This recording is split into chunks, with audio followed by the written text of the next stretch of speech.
So hello everyone, this is the first time I do a VegTalk in person. I have done interviews in person, for sure. But yeah, it's a long time since last, because living in Japan, you know. So, same questions as always. In the beginning, who are you? Where do you come from, and why did you go vegan? Hi everyone, I'm Shaked Regev. I come from Israel originally. I now live in California, in the San Francisco Bay Area. And how did I go vegan, or why did I go vegan? Yeah, how you went vegan? I was living in a co-op, basically between high school and my military service, and during that time, had a lot of discussions with people about vegetarianism. There were no vegans there, but we were volunteering and having discussions about ethics, having classes and things like that. And it seemed to me that there was a big discrepancy between the good that I was doing for humans and the harm that I was inflicting on animals. And actually, that year, I also met my first ever vegan. And somehow just knowing the fact that that was possible and seeing someone who wasn't collapsing by being vegan made it a lot more manageable. So that's the year that I went vegan. Yeah, it's so interesting because Israel arguably is the country with the most amount of vegans per capita. But you went vegan like before Gary Yourofsky had his speech and whatsoever, right? Yes, I went vegan in 2009, in June 2009. So well before the Yourofsky speech, which I think was around 2011. Yeah, well, the recorded speech was 2006, I think, but it didn't like catch on till like years later. Yeah. So it was definitely before he started touring around in Israel. So that's type of the thing, and I also like wonder, do you also feel like there is any reason why the Black Hebrew Israelites would have like a big impact as well? I don't know that they have a huge impact. It was nice to have vegan restaurants since forever in Israel. I did go to their. I never went to their flagship place in Dimona because I just didn't visit Dimona that much or at all really. But I did go to their restaurant in Tel Aviv, Taste of Life, Tam Chaim. I don't know, probably been there maybe 10 times. I don't even know if it's open anymore. Oh, okay. No, they told me that they had a restaurant in Tel Aviv at least. That was all I knew. So you had like an interesting topic you wanted to go over, and today's topic is mainly like I should say distribution or like consumption, maybe something like that. Okay, yeah, distribution, consumption of resources. Yeah. So something like that. So, so what do you work with, really? So I'm an optimization researcher at an energy company, which basically means that I write code that allocates energy efficiently. So people. Everybody needs to consume, or doesn't need, but everybody wants to consume a certain amount of energy. Certainly in the US, something like a blackout is completely politically unacceptable, and so you need to supply basically everyone with energy, and you need to keep the cost down, and you're also trying to make it as sustainable as possible, as carbon free as possible, but while still making it reliable. And so, and some plants, for example, gas plants, need to know in advance if they need to operate. And so you're mapping out weather scenarios, and based on that, you're projecting the wind output, the solar output, and also the temperature, because people use their air conditioning or their heating accordingly. Yeah, right. So you're specifically talking about like or power, or is there any other type of power you're talking about when you're talking about that? No, electric power. Yeah, electric power. Yeah, just to be clear, because some people like hear basically sort of like energy, and that can mean a lot of things, right? Yeah. So that is something also that I like to touch upon, because Norway is, I think it's I think it's definitely the country that produces the most amount of energy per capita. Because I think we have like a production of like somewhere within like 4 to 600% of like the population's need or something like that. But there is like a huge like discussion about like what we use. Like they say that it's not a good thing to do windmills because birds get caught in them, and so forth. There also has been like a discussion a lot about aquifer, where there are like water streams that can clog up ecosystems and such. Is this something that you have been looking at all in research? No, frankly, that's not something that I deal with at all. I'm an applied mathematician, so Yeah. I'm looking at the problem more of just, you know, as an optimization problem, which is like minimizing the cost to Yeah. distributing electric power to everyone. I mean, of course, you could have something in that incorporates I don't know, birds that are dying from windmills, if that's indeed a serious concern. I don't know how serious No. that is, and I mean, you would also have to compare it to birds that are, you know, dying from oil extraction or something. So Yeah, really good point there, because I think the main reason why people care the most amount for like windmills is because it's visible. What if it's more dangerous than other types? I'm not the right person to do. You know, Udayani is really good on that topic, by the way. But I don't know too much about it. But if you're talking like sheer numbers, would you say that the most efficient would be nuclear energy? I don't know enough about it, but but I do think that the reason that nuclear energy is in my mind necessary is because the problem with solar and wind energy is that they can't be generated everywhere, and even if they can be generated in a specific place, they can't be generated at every single time. And you have things like batteries, but you can also have extreme weather events, for example. An extreme heat event or an extreme cold event where energy use skyrockets. In the case of an extreme winter storm, for example, you would not only have energy costs skyrocketing, but you would also have like no solar power, for example. Yeah. And so you might really need an on-demand resource. I mean, not that you wouldn't need to know ahead of time whether to operate a nuclear plant, but you would, you know, we do have weather forecasts that are, you know, a few days in advance, so you can make preparations, you can operate it, and yeah, I mean, I don't know all the details of it, but I know there are people working on it in the U.S. national labs, trying to like once in a while you read about breakthroughs there in energy fission as opposed to fusion. Yeah, it's interesting, and there's a couple of points like talk about there. Like, you've been in Japan for how long now?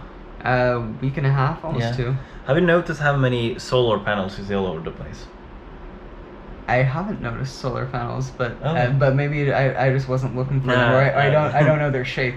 No, oh, okay. No, they have those like solar farms all over the place, and they're building them at a really high rate, and it's because people are really afraid of nuclear power now, because it's like with the Fukushima disaster. Right. It's not the first time that I had an issue with it. So that there is like things to the equation that isn't just like how much you can produce in a certain area, but like the damage that comes out of like the sheer like power of production. Yeah, that's a good point. I mean, I don't. So when was the Fukushima disaster? Let me see. Was it? It was in 2011. Okay. Yeah. So, but when was the plant built? I don't know. Okay.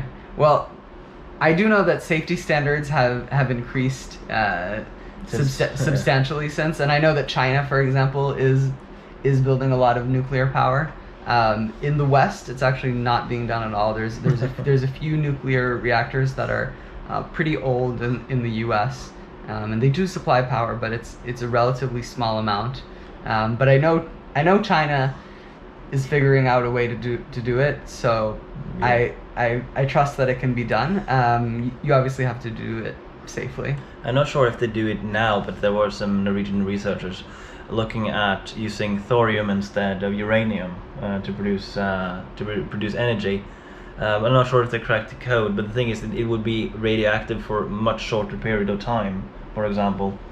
So there are like these little finicky things, but like for like distribution of energy, um, has it more to do with like the amount of grid you have available, or is it like how much energy you put out at one time, or how much you produce? Both are relevant. So if we're talking about the problem that we're solving on a daily basis, you have line constraints. How much can a line produce? So we could take the Texas market for example. My company works in the U.S. And I know the Texas example well.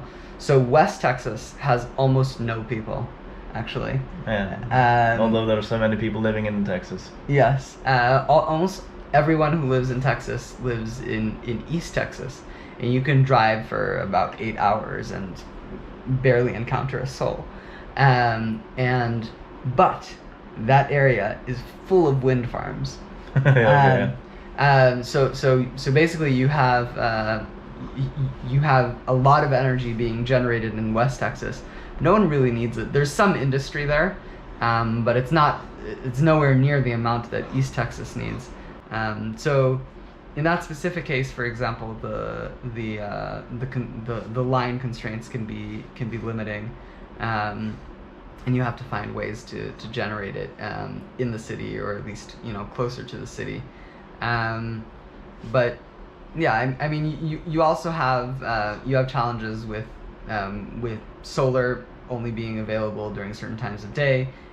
Sometimes you have clouds, and then you have no solar, and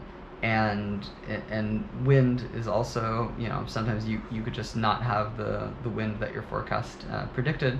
So you have things like battery storage, and that's another thing that my company does. We try to optimize charge and discharge profiles for huge batteries.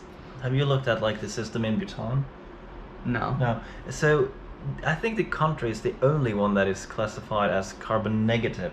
So they make sure that there is electricity available everywhere. That is something they do. Their main export is actually energy, which is quite interesting. That is their main contributor to export. So that's actually how they're electricity negative, I would guess, or is it carbon negative? Yeah, well, they do way more things. Even if they are in an area where it's hard to get electricity, they will put up solar panels for free. Although too much sun doesn't actually shine there, if you see what I mean. No, but everybody is driving electric cars. The GDP is low, but they make like their main effort is to make sure that their country is green, and I think that is the only country in the world that actually has that type of effort. I mean, Israel scores also really high on like being like most green, but with the amount of resources, I think like Bhutan is doing like crazy good. And this is not like to defend like the politics in Bhutan, of course. They're really old fashioned, and like the things are about you can't marry someone there. It's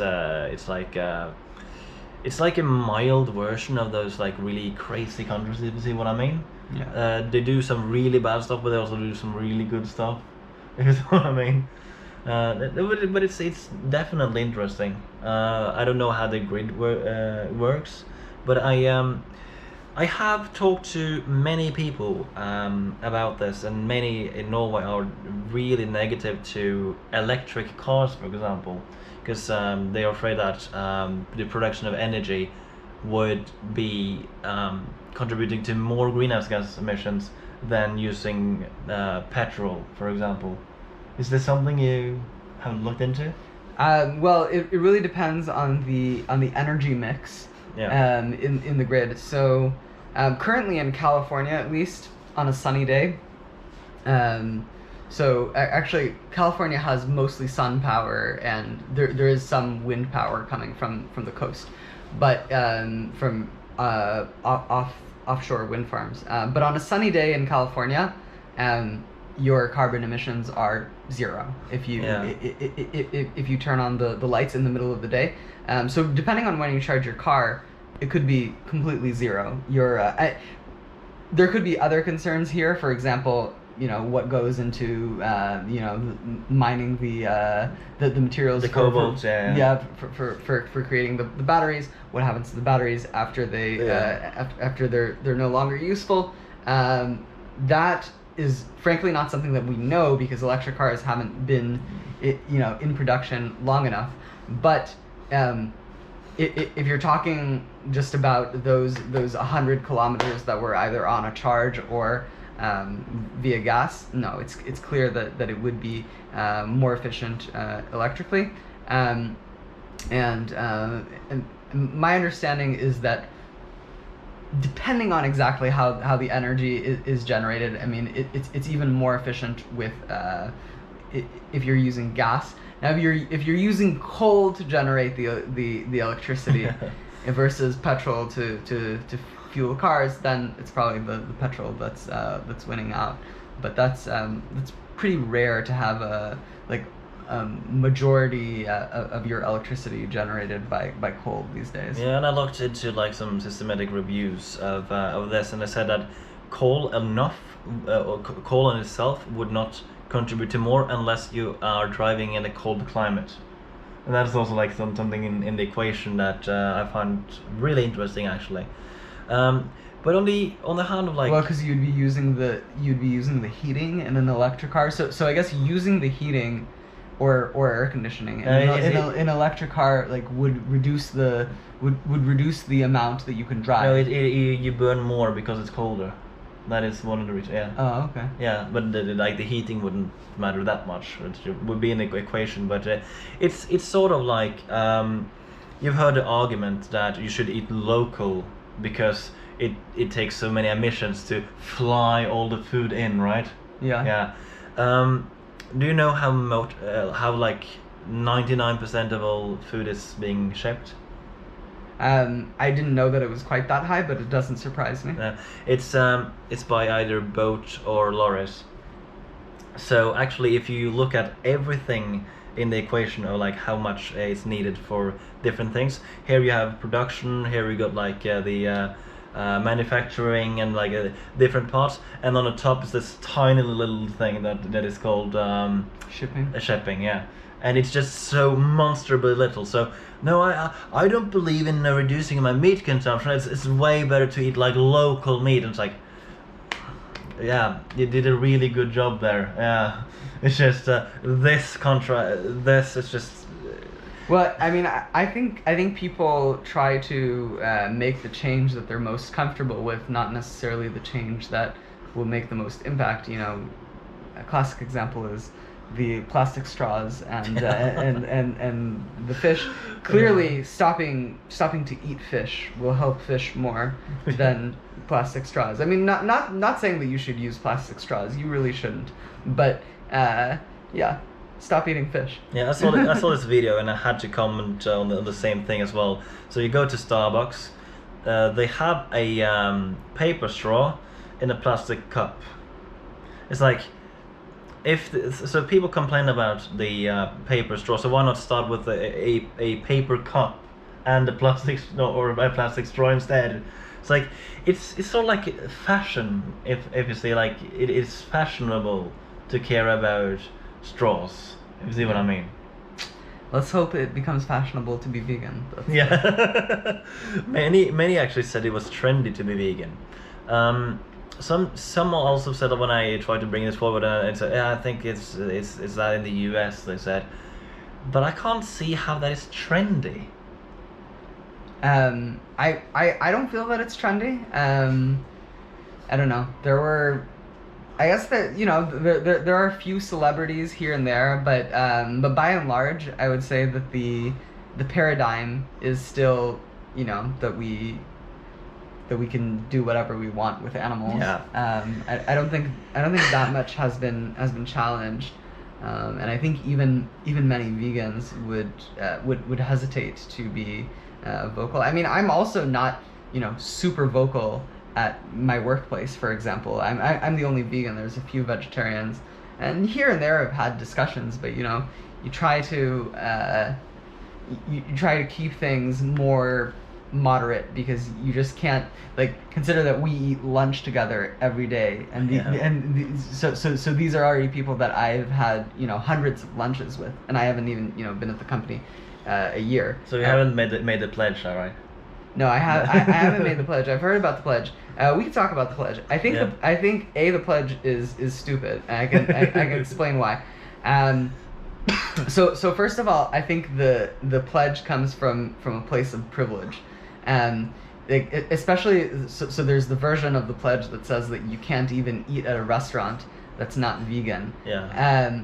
Well, what about somebody who is vegan in rural Wyoming? Yeah. And like, they are already going through so much trying to be vegan. Yeah. And you're saying, oh well, you know, you basically can't eat out now at all. Yeah. You know, maybe there's one Chinese place that serves tofu or something, or I don't know what there is in rural Wyoming.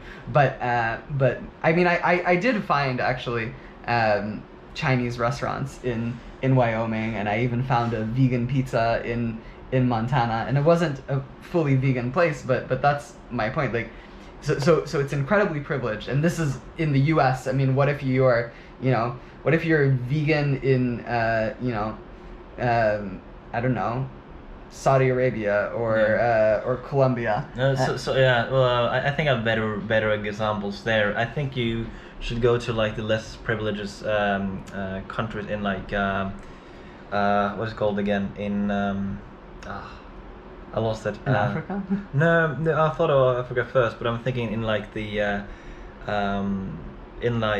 Western Asian countries, like Yemen, for example. No, like Kazakhstan or Uzbekistan or even Mongolia. If you live far out in the countryside in Mongolia, like what do they consume? Well, they have meat. I think they even have horse milk. It's like right. So if someone is, yes, that is a better example. I guess I'm just giving an example that I've experienced. Yeah. But if someone is vegan in rural Mongolia, they are already, you know, doing a tremendous amount. Yeah. And, you know, sitting in Berkeley, California, and saying that, oh, you could just eat in only vegan restaurants, you can eat with only vegan people, is incredibly privileged, and it makes people feel like they're already, even though they're already doing a lot, that what they're doing is not enough. And the second thing is that I would say it has best case no effect, worst case negative effect on veganizing people, because I feel like if you sit down with people more often, they're more willing to try vegan food once in a while, and this has been my experience with friends and family, and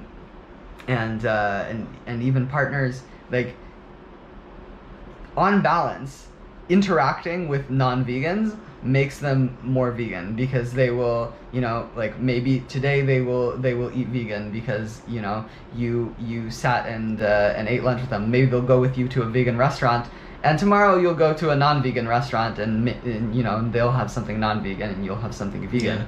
But still, on average, they're having more vegan food, so that's a good thing. Yeah, I think that making the pledge is something many people do for themselves. Like, it's uncomfortable being around. Well, if it's something you do for yourself, that's completely different. Yeah. But then why make it a pledge thing? Just explain to your family that it's hard for you to dissociate from the violence in the meat production. Yeah. Which that is completely reasonable. I completely understand that. That's not how I feel.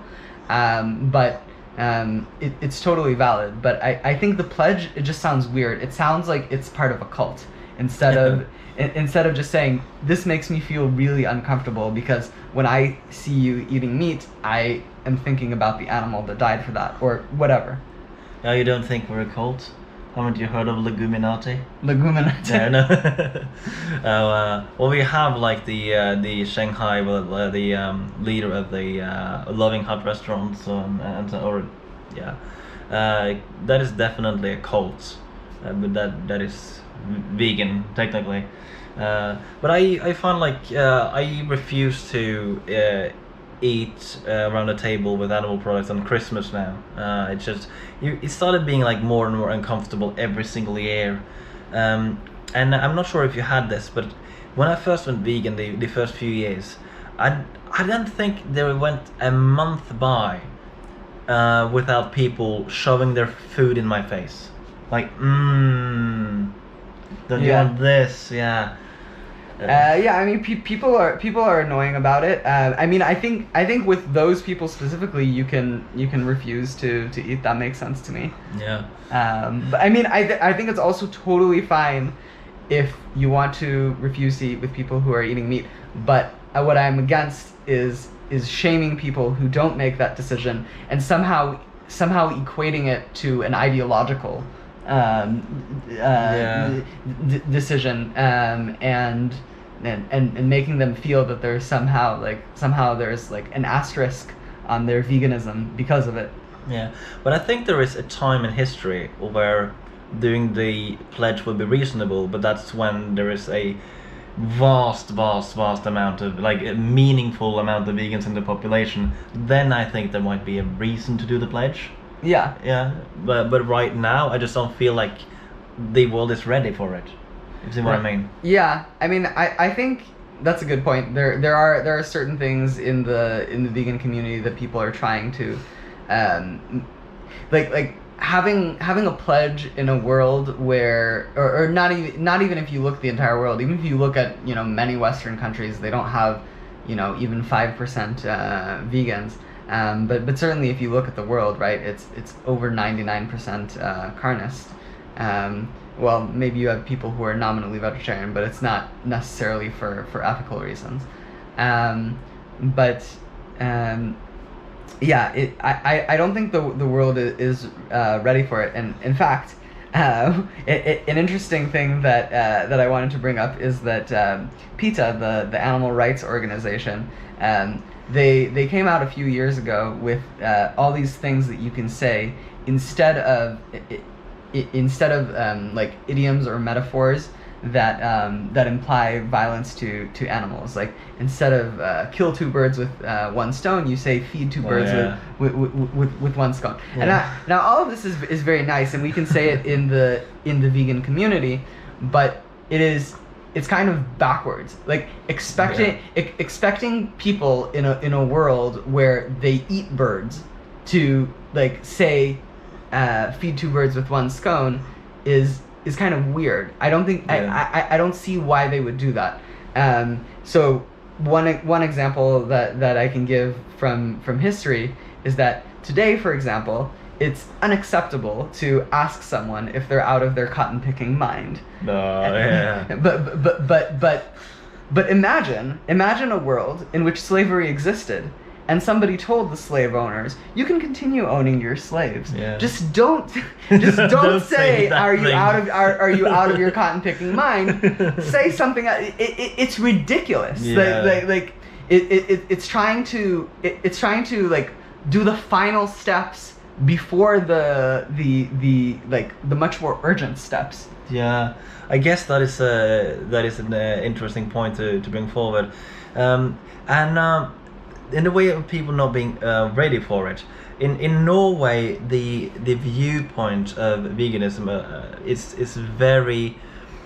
They try to make it like farmers against vegan type of thing, and what they're trying to say is that Norway needs to have an increased meat production because we cannot eat grass. We have grass resources, thus we can increase our consumption of more efficiently if we just let cows graze on the outdoors area, so they could go free in on fields and in forests to eat grass.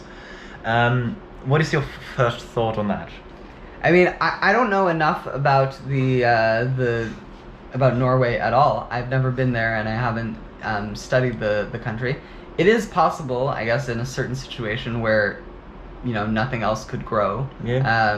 Where it could be more environmentally more environmentally reasonable to eat some amount of meat. I mean, I would guess that Norwegians probably eat more than that amount, than whatever that reasonable amount of meat is. To me, it doesn't matter. I would never eat meat. I No. think from ethical concerns, and I mean, no offense, but if Norway is a place where you can't grow any vegetables, then maybe I just wouldn't live there. And it's fine. Yeah, well, it's sort of like in the mindset of that, but there's something to consider, and it's how many months of the year can cows go out grazing? Like this is a Central Asian species, right? And Oh right, Norway is Norway like covered in ice 9 months out of the year or something? depends on where you are, but like if you are in inland or northern Norway, there is snow. Well, the snow is less than half the year, but I think cattle are set like to be 3 or 4 months out grazing, and like it would make sense with the amount of grassland or forested land where they can graze, and mathematically it would make sense if it wasn't so that they had to produce other feed for the animals in the winter. Right. So in that regard, it doesn't make sense. So people that I've talked to, They're probably importing corn and soy from the U.S. yeah, we're producing because Norway has 3% what do you call whole arable land, and also the one that is called like fully arable land. It's basically you can produce well, you can grow things and like in fields and this, but only 1% is good enough for human consumption. And those 3% combined is not enough for the winter feed. But somebody come to me and they say, oh, but if they eat more in the summer, they don't need to eat as much in the winter. And it just baffles me. Are they starving their cows in the winter, or what the heck is this? Yeah, that I don't think that's how cows work. No, I wouldn't think so either. So it's like, okay, you can starve your cows in the winter as far as so you can feed them fat in the summer. So yeah, they need to eat 4 times as much, I guess, because they're only grazing 3 months of the year. Yeah. Well, that also means you would have to have a quarter of the cattle you Yeah. have today, probably. Something that frustrates me now is that I'm in Japan right now, where there's so much happening in Norway. On the vegan front, there's a bunch. And also a lot of other things, of course. The Nordic diet plan came out, and when it came out a month or 2 ago, it said that you should, for health, you should not consume more than 350 grams of meat a week.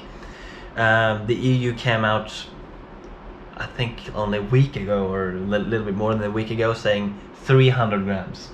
But this was like the most thorough diet plan ever been put together. And people go out and become total nutrition experts. But they also said that for the environment you need to eat even less. People are not going to do that. People don't really care about the environment. No, not if it doesn't benefit them. Right.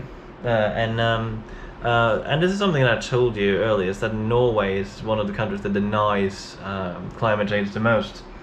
And it seems to be like countries that are like really big on oil who would deny it, right? Yeah. I mean, the thing about denying climate change is that the best case scenario, let's assume for the sake of argument that climate change is not happening, or it's not man-made. So, like, what are we going to do? We're just going to clean up our air, and we're going to clean up our water, right? And we're going to have breathable air, and all our water is going to be nice and clean, and we're going to have nice ecosystems and nice forests, and it'll all be for nothing, right? Because the planet isn't heating because of it. So the best case scenario for the climate deniers is if they're right. They're making us. They're trying to make us do the wrong thing for, quote, the right reasons. Whereas the worst case scenario for the climate scientists is that they're trying to make us do the right thing for the wrong reasons. That's not to say that I don't think that climate change is man-made. I keep asking, like, is it sad to have fresh air to breathe? Is it sad, Like, is it sad to have fresh water running? Is it sad that we cannot cut animals' throat open? It's baffling to me. Like, what do they try to achieve? Um, I think they're trying to achieve a minimal change to their life, and I think everything else is kind of not as important as No. You also told me that you work with like some kind of what I almost said food plan, but it isn't it? Like alternative protein or something like that. Yeah. So in 2014, I started a nonprofit that advances alternative protein research in Israel. It's called the Modern Agriculture Foundation. Actually, we've had a number of startups start through the company.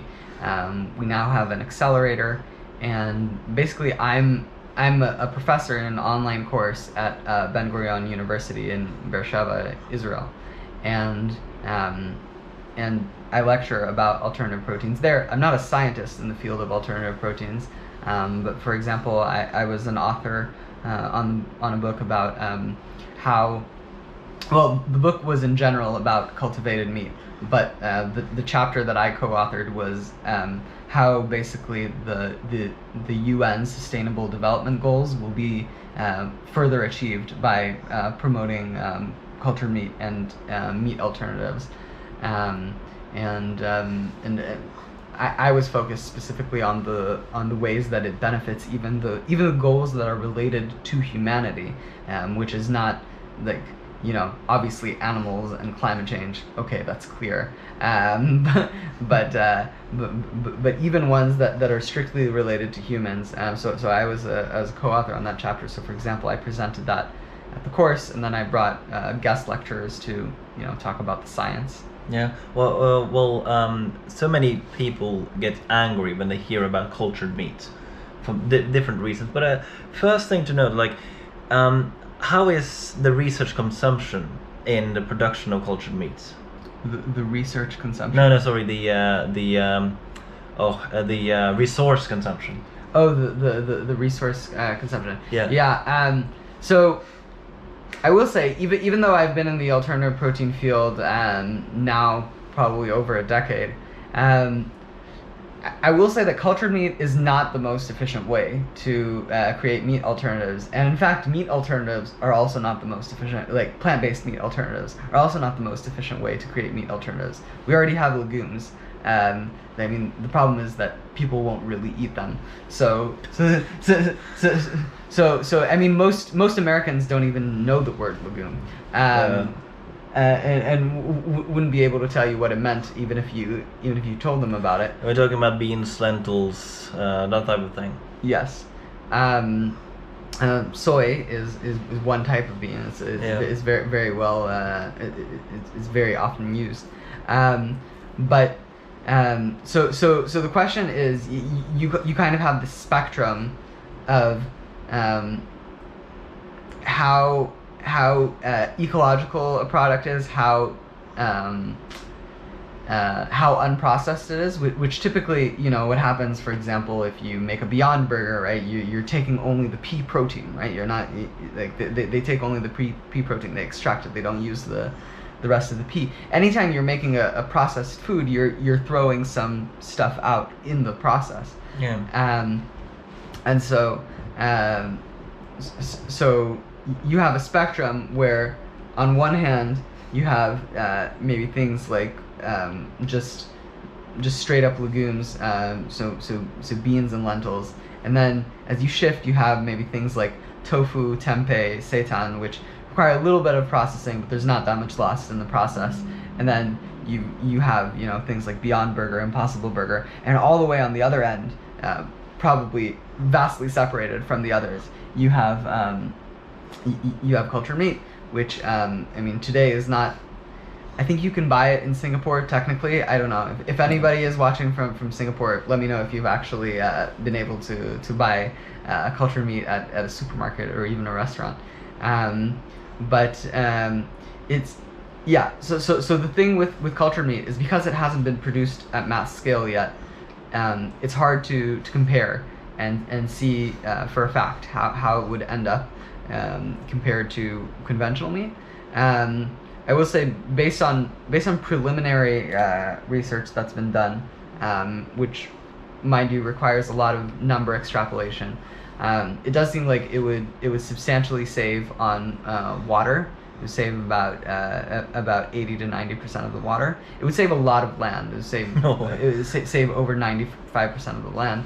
But actually, energy consumption is slightly higher than chicken, but it's still lower than the larger animals. And but this is very preliminary, and this is using what I like to call fuzzy math, where they take the numbers that are done from making one hamburger or one whatever it is, and then extrapolate it in the kindest way to mass scale. Still yet to be seen whether whether that mass scale is actually achievable. Yeah, I don't know. Is the technology there to do it with any type of meat? Yeah. I mean, it's not vastly different. So I mean, you could like grow whale burgers in a petri dish. Yes. Wow, I really need to bring this to the Norwegian people, who's like saying like, oh, we need because in Norway the argument is basically that the whales are eating all the fish, so we need to hunt all the whales. Strangely enough, that's only necessary around the coast of Norway and around the coast of Japan. But anyways, it could be done. Like, do you think we should like take one single sample of as many species as possible, so we just have available like meat types for like anyone who wants to try anything? Or I don't know if that's strictly necessary. I think the important thing is to get the animals that are being slaughtered at the highest rate, and the animals that people are eating the most, which is not necessarily the same, but there's some correlation there, and basically directly replace things. I mean, it might be a way to raise money if maybe some I don't know, some really rich person for some reason has $500,000 to drop on a lion burger. But yeah, and then all of a sudden you can get it for like really cheap because it's cultured. But many people have like health concerns when it comes to cultured meat because it comes out of a lab. Well, I mean, many foods that we eat come out of labs actually, but actually the process of culturing cells is not very different from any type of culturing. So people would say similar to the way you create beer or cheese. But people would say this technology hasn't been there for so long, so we don't know. What would you say to like an argument like that? I mean, I guess that's true about any technology. Yeah, but they would say that it wouldn't be, and you would feed it to people, and we still don't know. Well, it's the case for any technology, like any food technology, right? I mean, guaranteed that when Coca-Cola came up with Coca-Cola, there wasn't anything, nobody said, why don't we take toxic sludge and put some cocaine in it and get people to drink it. I mean, maybe you could argue that it's qualitatively different than that, but I don't think really it is. I mean, there are plenty of foods that are produced in labs and with much safer with much less safe practices, and cultured meat is biologically identical to meat that you would have from an animal. Many people are actually really skeptical on that part. And I actually don't believe it's even close. They say, I want the real animal. I'm not going to eat something that came out of a lab. But like health-wise, is it different in any ways? Well, to the first point, I would say that if that's what they're saying, then they need to own the fact that they like the cruelty, that they like the fact that somebody died for them to eat them, because that is that's the difference. And as for the health, I think there are a lot of advantages actually.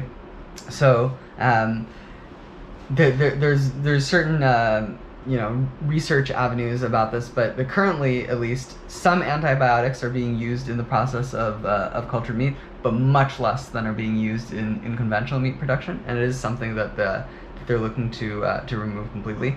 And you have things like a lot of animals crowded together, they give each other diseases. That seeps into the meat. You have feces in the meat, urine in the meat, and things like that. That's not something that you're going to get with cultivated meat, and you're not going to get these pandemics that either, because between 80 and 90% of pandemics are caused by a crossing over of a disease from an animal to a human, and so.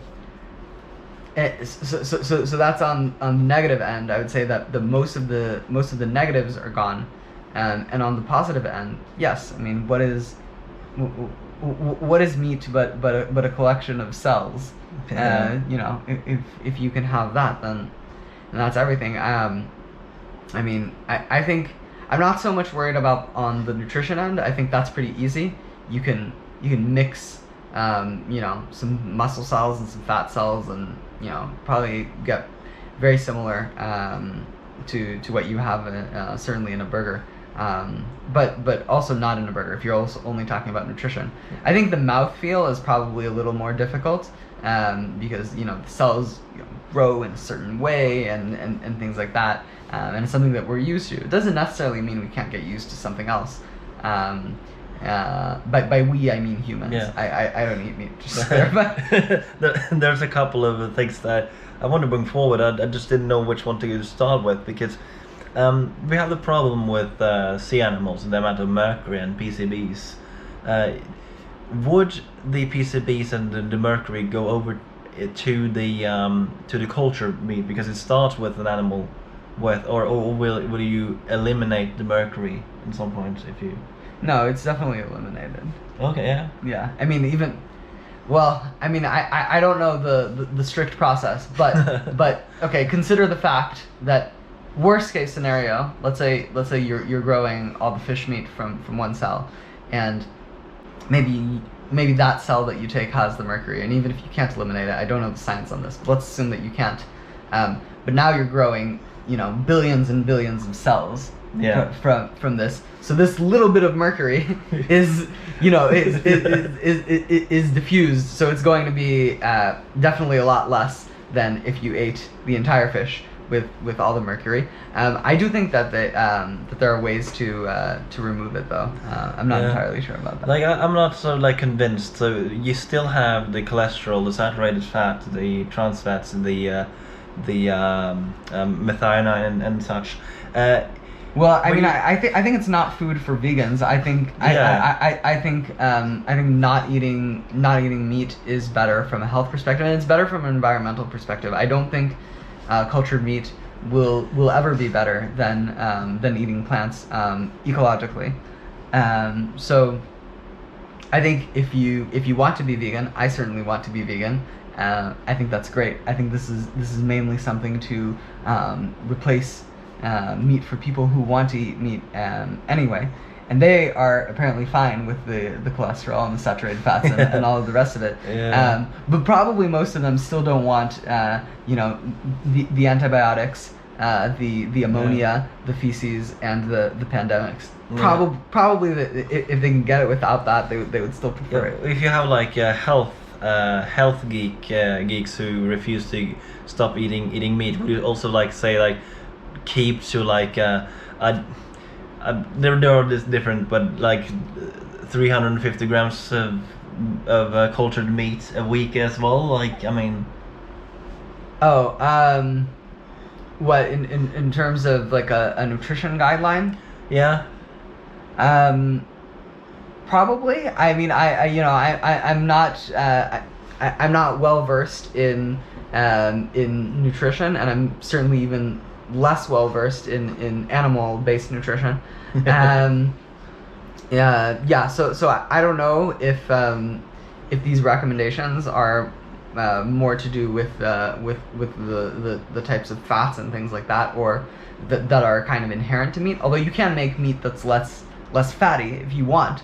But the question is, will people like it? Like, like that's the point. Okay, you make it less fatty, great, you know, and then they'll be like, oh, this just tastes like tofu. Like, yeah, at some point it's just going to taste like textured vegetable protein. I mean, Yeah. it's just it's a nice little turn on it. But I would assume that the safest thing to do for those who wants to consume this, and I know somebody who's vegan who say they wouldn't have any problem eating it. But for health concerns, I'd say just try to keep it at a very minimum at least. Yeah, I think that's fine. I mean, I'm not in the business of controlling other people's health. I think that if cultured meat becomes available, if people want to eat it, you know, all day every day, God bless. It's better than eating animals. You know, I wouldn't do it. I wouldn't recommend it. So. No, I don't really know what to recommend in that way, because in the beginning, the technology wasn't there to grow it in infinite cell line. Now we sort of like have the technology, so I'm not sure if I can call it like vegan now, but maybe when like we've like taken all the samples and there won't ever be taken a sample ever again. Yeah. So it is like an equation, like compared to that and some kind of harvesting. If you think utilitarian wise, it will probably cause more harm than some kind of harvest, but it's still not a rights issue, if you see what I mean. Yeah, I understand that concern. Yeah, I mean, I think vegans who are perfectly happy being vegan, eating plant-based. If you want to not call cultured meat vegan, I don't have a problem with that. I think that's reasonable. Hopefully we move to a world where the vegans are like still the weird ones that are only eating plants, but then the meat eaters, instead of actually eating animals, are the ones eating their cultured meat, so they can feel, you know, superior to us. Yeah. In some way. And I think that's fine.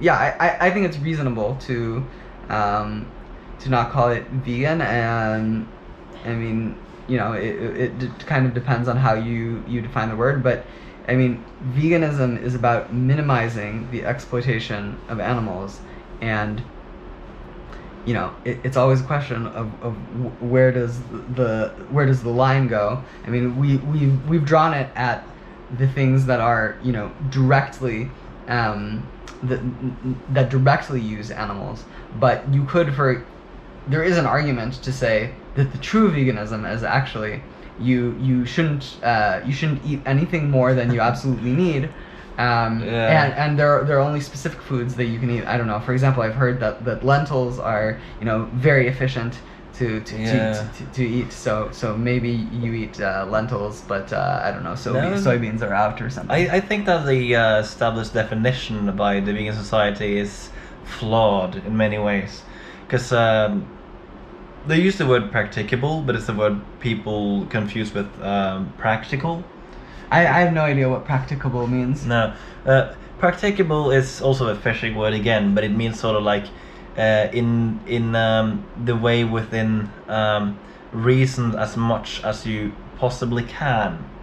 But if you say practical, oh, but it's not practical for me to not eat meat, so I can eat meat and call myself vegan, because many confuse this. Wait, but I mean, it seems to me that people are misusing the word practical in the case that you just said. Well, yeah, but it still doesn't break with the definition, and that is Okay. and it's so something that I find to be way more useful is to just say that veganism is an animal rights movement. We want to give, if not equal rights, we want to give the same rights as humans have when it comes to not being exploited, not being killed, not being used. Right. Not being harmed. That's the important part about veganism. To me, it's less important about what I actually eat is less important. Yeah, and I think that if we based veganism more on like the principle of the argument name the trait, sort of like, okay, it's not practicable for me to eat humans, but would it be it's not practicable for me to not eat animals, but what would be true of the of the animal that if through a human would make you say the same thing about humans, like it's not particularly possible for me to not eat that human. What would have to change for that human so you would say like, oh yeah, I can eat that human on the same line that I could eat the animal. I think that's where we should draw the line, and there's a disagreement somewhere, and I don't exactly know. As I understand, in the science, there isn't a single what can I say, condition where you cannot be vegan, but many would argue that there are some threshold, because there are some people who just can't eat food; they need injections all the time. But some talk about having like intestinal problems, that basically having to eat X Fiber. No, they have to eat X amount of meat because their intestine couldn't break fiber down, for example. And I am a little agnostic to it, but I've heard that condition is just incredibly rare. So I'm so surprised that so many people claim to have that condition. I think it's very convenient. I mean, I think there are probably people for whom, for health reasons, it's at least with currently the food they have available, it's super important that they eat some amount of animal products. There are also people who, you know, live in Alaska or I don't know, like Saharan Africa or something, and it's just impractical for them to like actually impractical, not the way that stuck up liberals in big cities say, that it's actually impractical for them to be vegan, and that's a different thing. I mean, we can talk to them later on after we veganized the entire world, but I think for most people watching this, if you have access to YouTube, you probably also have access to a supermarket. You can go and buy tofu instead of meat. And have you thought about how many indigenous people who choose to live their traditional lifestyle?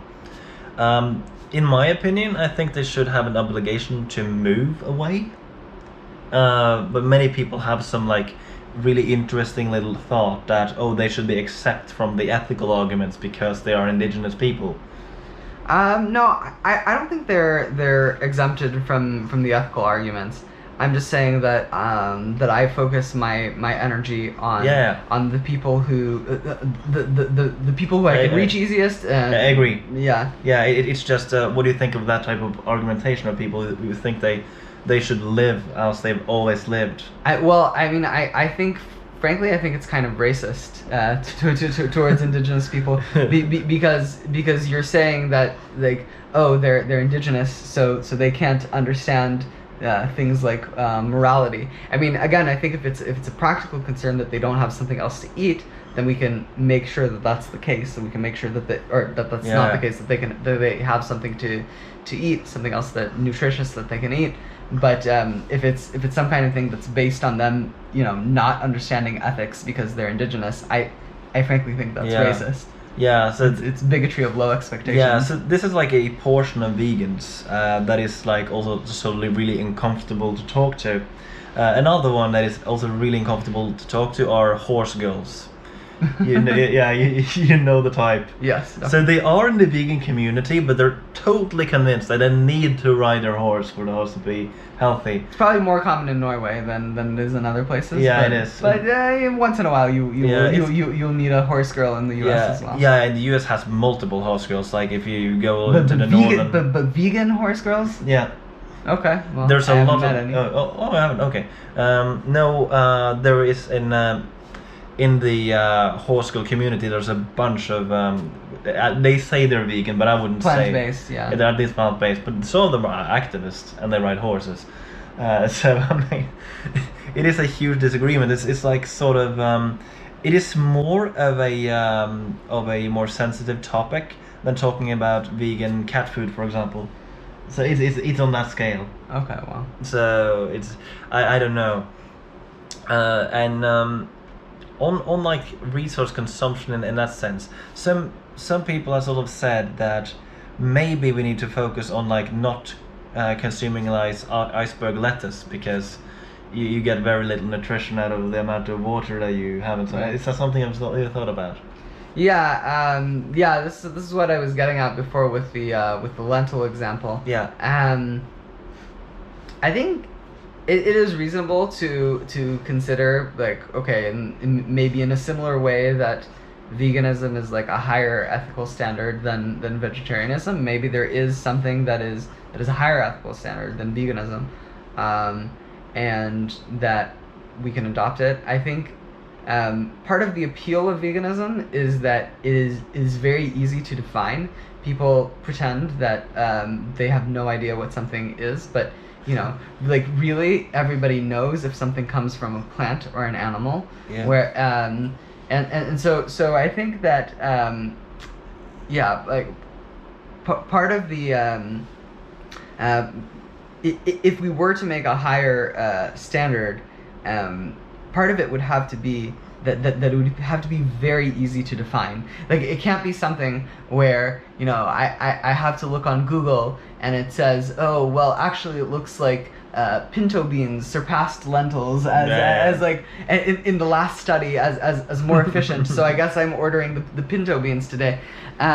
It has to be something that is more well defined. And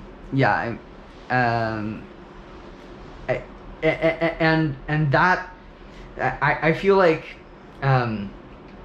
making something accessible. So I mean, I don't know exactly the numbers, but I feel like I've read studies that the vegans avert like over 95% of the harm that humans do to animals in general, right? If they don't eat. So there needs to be some kind of some cost benefit analysis of, like, how much incrementally you improve versus how much harder it is to bring people in because of it. And that's not saying like if somebody comes up with some kind of standard that's easy to follow, and that we can now just tell people.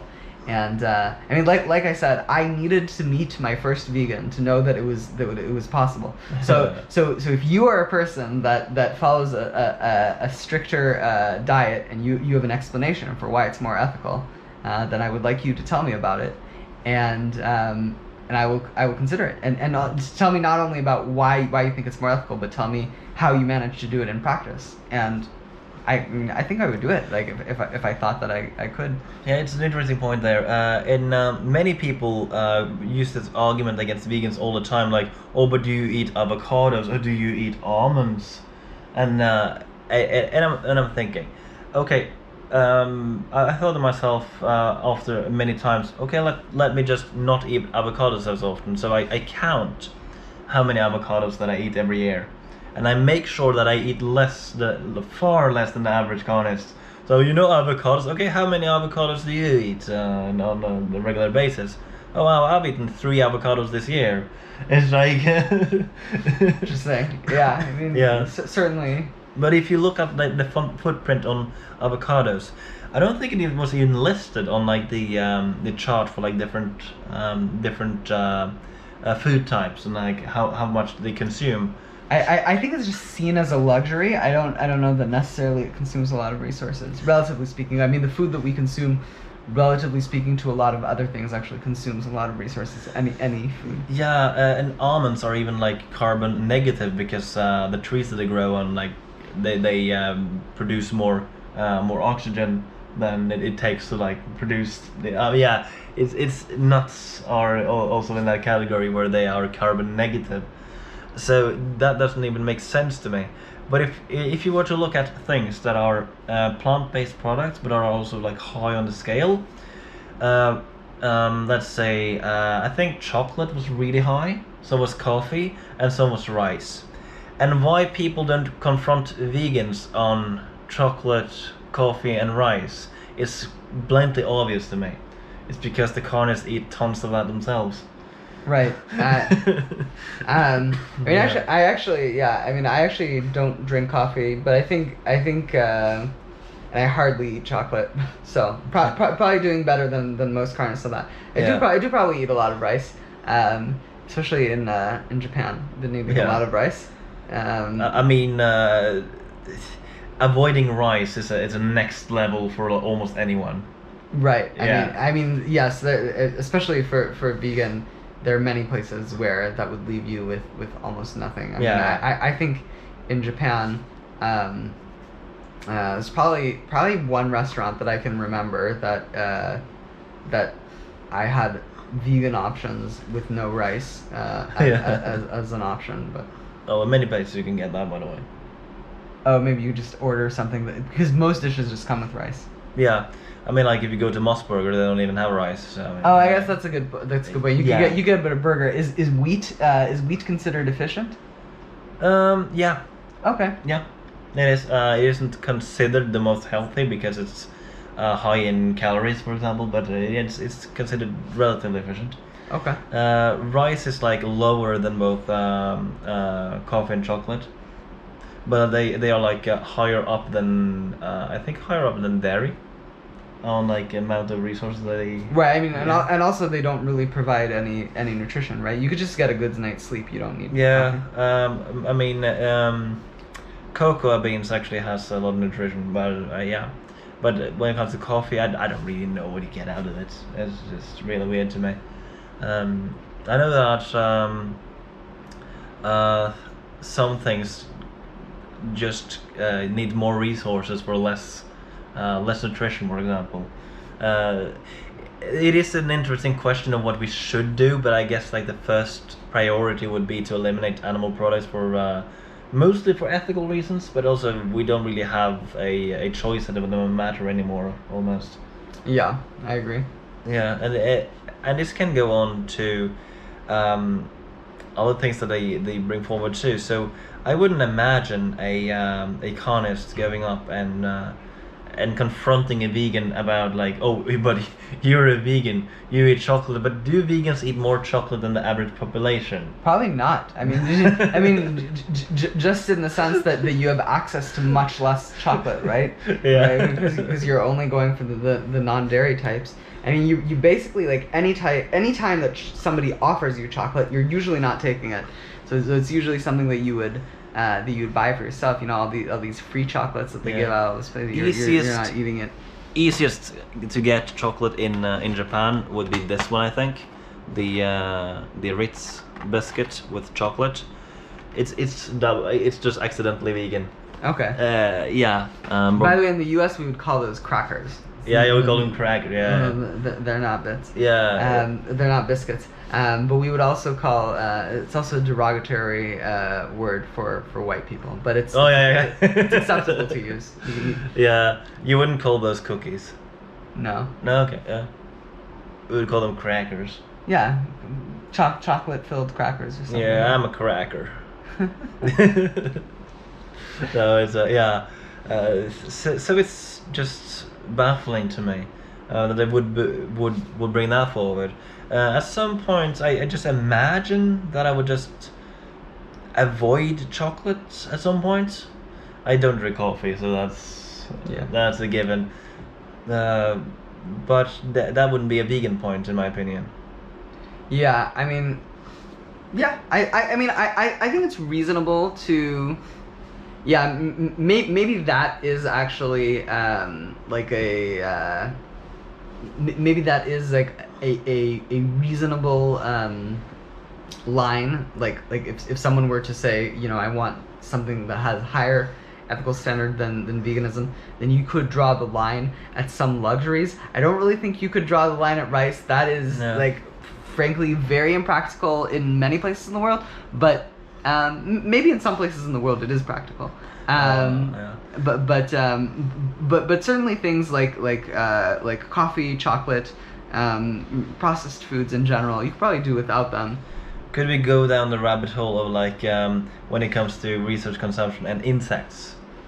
Oh, interesting. Yeah. So like eating insects, you're saying? Well, eating insects is one thing, but also many people bring forward to vegans that we are killing way more insects because we're eating more vegetables. Well, it's true that we're eating more vegetables, but the animals that they're eating are eating even more vegetables. Yeah. But again, this is not a utilitarian movement, right? veganism. You're yeah. saying is not a utilitarian movement. There's not necessarily a utilitarian position to be vegan. Okay. What? I mean, I guess it. Yeah. I guess it could be considered as a libertarian position, but I'd say it's a rights movement, basically. Well, yes. I'm Yeah. saying libertarian from that perspective, Yeah. not like a political thing. But I still think that I mean, ultimately, at the end of the day, vegans do still harm Yeah. animals. Whether maybe you could argue that all of it is unintentional, but it certainly still exists. Some And people so, bring forward that it's not always unintentional because you're spraying the fields and intentionally kill the insects, for example. right. I mean, for this, I would just say, don't let the great be the enemy of the good. I mean, it you definitely kill less insects if you're vegan, and furthermore, if people, I think it would save a lot of insects. I think if people wanted to develop agricultural practices Yeah. that don't spray, it's not my field. I don't know anything about it, but I would be happy to especially in places that it were available to buy produce that that didn't kill insects. I made this from a very different perspective in that regard. So, okay, we will also spray our house if it's full of insects. But I feel like it's more like property protection. And I don't see that as a rights violation. So if we had tiny humans, let's say we had like some smaller than hobbit humans, we could not communicate with them. They were doing hammock in the entire fields and like eating all our food. I think we would also kill all of these tiny humans that were basically stealing all our food. Yeah, it is qualitatively different, protecting yourself. I mean, it's also why I feel like killing a mosquito is different than killing a spider. Yeah. The first being somewhat justifiable, the second being completely unjustifiable, in my mind. So yeah, I mean, I see that, but I still think that,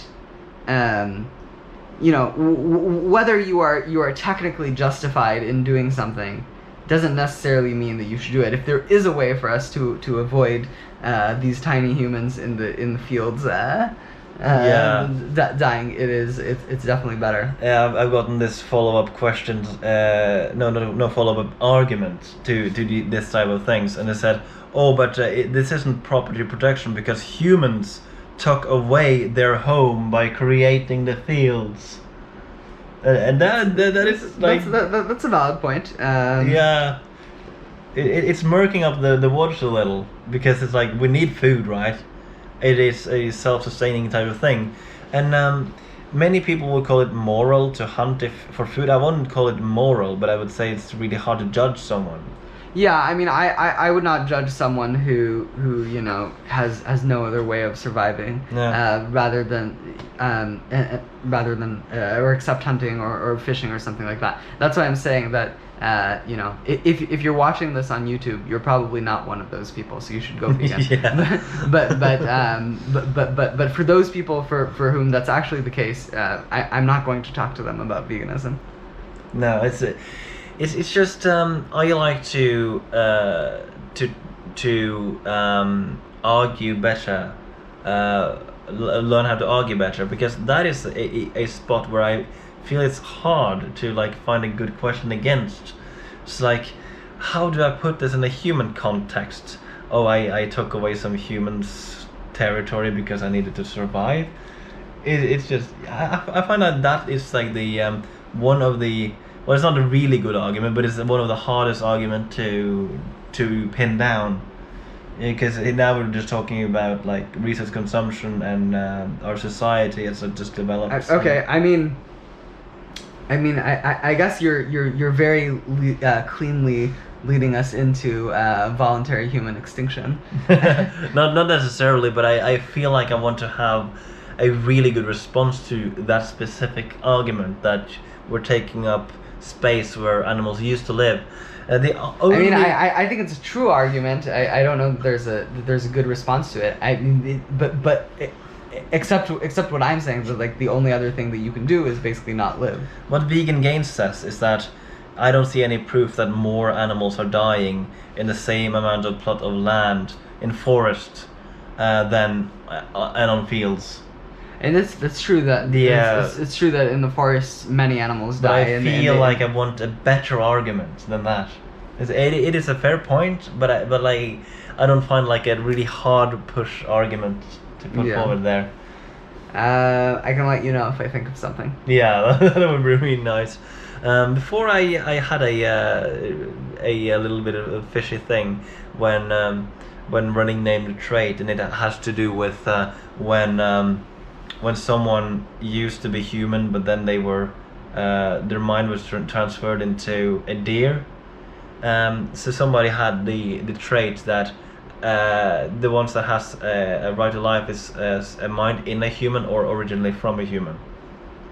I really struggled with. I see. So if either the body or the mind belong to a human, yeah, then it wouldn't be okay to kill them. Interesting. What if I just switched a deer nose with a human? Yeah. It's the what's his name, the ship of I'm blanking on the Greek mythology. Yeah. But there's the ship where you switch out all the parts, and is it still the ship? So I wonder which human body part it is specifically that. Yeah, it was the point where Name the Trait really came to a halt for me for a very long time. But then I started thinking, well, why is it okay to kill the deer then, in the first place, when you care about someone originally from a human mind being in the deer? So would it be okay to kill that deer then, if that mind had been in a human and gone back to a deer? And that's where she gave up. When but somebody could go further with this, and like having a really good comeback on that one again would be really interesting to see like how far we can get with that one. But I found answers to it in the end. But it's well, I mean, but even that is not really it's not really a trait that, if true of a human, it is basically a speciesist argument. Yeah. I mean the point with Name the Trait, I don't know, I've never played it with someone, but as I see it, it's kind of to make someone admit that there's no other argument except speciesism for what they're doing. Yeah, well, it's basically just see like where do they put their morals, and do their morals actually lead to something other than veganism, given what they already believe. And many people lead to either contradiction or to insane positions, like I think it's fine to kill mentally disabled people. Right. So that's usually where it leads. I don't know how we could like better the food system to the absolute best extent, but we have like vertical farming. You can use greenhouses. Like, is there a possibility that we could just make sure that we have enough food for everyone indefinitely, even if we go up to like let's say 20 billion people? I mean, I don't think it's possible with current technology, but I think with improving technology it is. Well, arguably 20 billion is still possible with current technology, because a lot of food is being thrown away. And and we have a lot of Western countries that are, have food surpluses, whereas let's say sub-equatorial countries that broadly speaking that have much less, and so you could have a more equitable distribution. Not eating meat would help with that, because then people in Africa, instead of feeding their animals grains and legumes, could eat them directly. It seems like a lot of carnists care about this issue, so it's like, do we actually have like answers to them? I feel like we have more than enough arguments. Right. And my point is that actually, I mean, on a small scale, if you want to reduce if you want to reduce waste, then having meals that everyone can eat is actually really reasonable. Yeah. So if you have something vegan, well, it's also kosher, it's also halal, it's Yeah. all these other things. I mean, so there are like other very common allergies that are the vegans would are with foods that vegans still eat. Gluten intolerance and stuff. Yeah, gluten is a great example, and to that I would say that if I had to give up gluten to to make sure that everyone else went vegan, I would do it in a heartbeat. But what about seitan? That's fine. You can adjust. Yeah. I would live without it. Yeah. Oh, that is a really interesting one, because I think, like, when it comes to research consumption, that is a argument people use against vegans all the time. But the thing is, like, if you have an event, right, and you have like all these different options, usually what happens is the people who eat meat or are vegetarian, they'll people will taste everything. Like most people are not going to literally just sit down and pound like half a kilo of meat straight up. So so they're eating different things, but that's not how people organize the food. People just kind of assume, oh, only the vegans will eat the Yeah. and so inevitably at any event that I've been to, vegan stuff runs out, and then like if there's any leftovers, Yeah. it's going to be the meat stuff. Yeah, that is a fair point. Really fair point. I've thought about this myself, because before I went vegan, I was the one eating up what others would not eat. But now, it's like they don't eat vegan, so I don't eat the rest of what other people don't eat. But I used to be the case, and it's just so sad that won't happen. And so many people won't eat something if it's vegan. Yeah. And I don't get it. It's like it's not a meal. Norwegian There's actually studies about this, that even if you just label a dish vegan versus if it is vegan without labeling it, then people will eat the dish that is vegan without the vegan label much more often than Yeah.